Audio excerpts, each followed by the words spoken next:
deal making, competition, motorsports. If you take any kind of risk or love going fast, then you invest in the best equipment, right?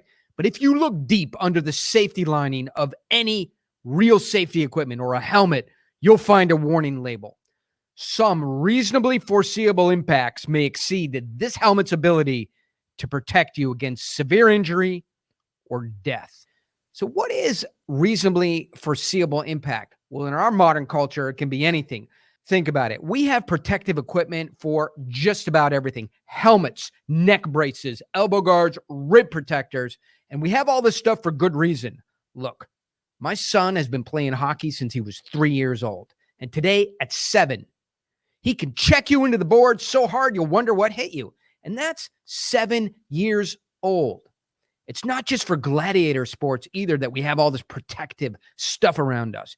Think about airbags, guardrails, unbreakable glasses, ripstop fabric, LiDAR control brakes on your minivan. You're protected from every angle of your life until you step into the world of deal making. When you step into a business deal, essentially a very competitive situation, you stand there naked. What protects you? Words, sentences, ideas.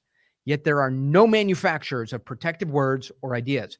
So maybe here in a few minutes, I can help you shore up your deal-making defenses so you can protect yourself from losing out in the most important deals that you're in. This week, I've been helping my friend Dan close a deal, and he was going into the final steps of negotiation. And I said, Dan, watch. There's 3 things that's going to happen.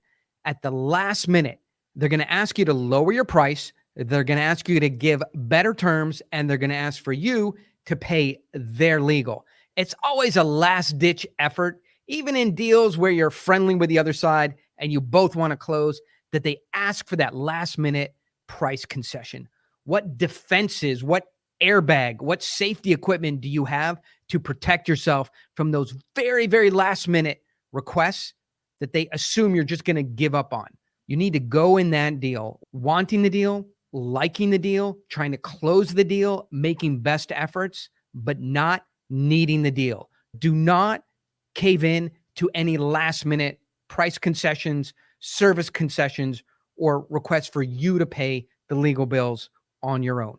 Do not need the deal more than they do. That's your first protective equipment in a deal. Then they're going to get that price concession at the last minute. The second thing, Dan, I said, that you have to look out for, about halfway through the deal, they're going to start diminishing the value or the importance of your expertise. They know other people who can do the same thing as you. They can do a lot of what you do internally, and they're sort of chipping away at the big value package that you have and trying to really say you only offer this one very thin slice, a very valuable but very small thing. One example I can think of is ad agencies. Clients only want to pay ad agencies for that one like super creative, amazing idea, and they discount everything else. Oh, like having creative people on board and running computers and be able to do software and having meetings and understanding the brand, having relationships with advertising outlets and doing a deep dive into your brand and differentiating you from all your competition. Anybody can do it. Their nephew that just graduated from the New York Academy of Arts understands all that stuff. They just want to pay you for that one little creative idea.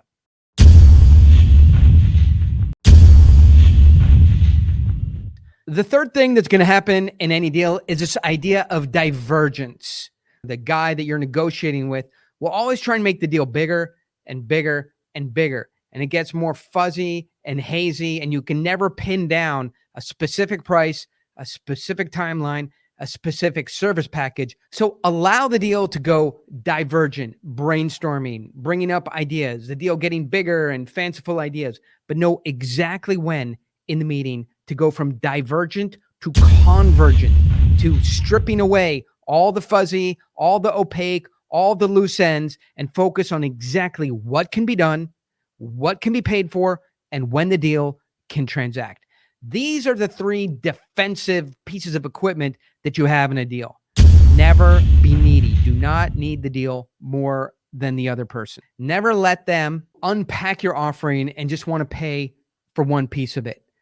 And third, allow them to brainstorm, come up with ideas, but at some point and know exactly when to focus, get convergent, and get a specific call to action. My buddy Dan took all three of those into the deal, and he's closing it right now. And of course, I had to tell him, keep an eye on this. Some foreseeable impacts may exceed the ability of my advice to protect you from injury or certain death.